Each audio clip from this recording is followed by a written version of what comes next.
Small cap companies are spending more, and that's a good thing. Cybersecurity stocks are going down, but demand's going up, and boring specialty chemical companies are starting to get a little less boring. I'm Jim Lydotes, and these are 3 ideas in 3 minutes. So let's flip over the timer and let's go.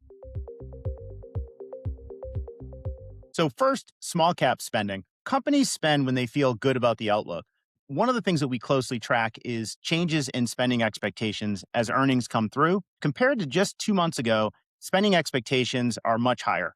But what matters most is how broad those spending expectation changes are. They're broad across sectors, they're broad across caps. But what's most interesting to me is that the rate of change in small caps is 2x as large as what we're seeing in large caps. So despite higher input costs, greater geopolitical uncertainty, companies that are closest to the data are not pulling back. In fact, they're accelerating their spending. Small caps are cheap, just as earnings season is delivering a pretty meaningful vote of confidence that conditions are improving. Second, cyber spending is holding strong. Cybersecurity stocks have been hit pretty hard. ETFs that track the space are down about 10% this year. They're down about 20% over the last year. So it's been a pretty challenging space. But our proprietary Grassroots research tells quite a different story. After interviewing expert buyers, we didn't hear a single respondent expecting to spend less over the next 12 months. And about 3/4 of respondents expected to spend more. That's one of the most bullish signals that we've seen across all of software. And it's completely disconnected from how the stocks are trading.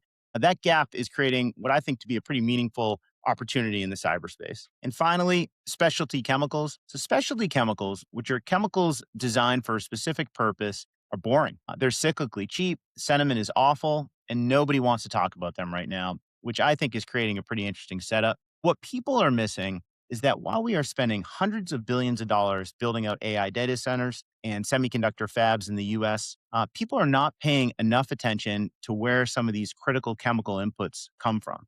In addition, China has quietly built significant supply in many of these critical materials.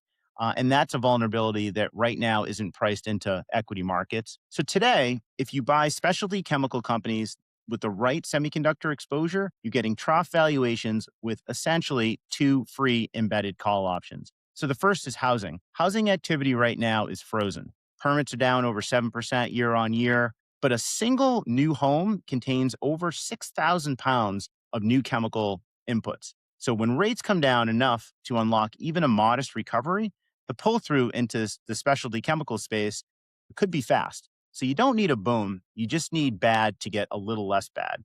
The second option is any disruption to Chinese supply, which would reprice these stocks almost overnight. So you don't need both, just one, and you have a cheap sector with a couple of embedded call options. That's our 3 points in 3 minutes with a little sand left in the bottle. Have a great week, and we'll see you here next time.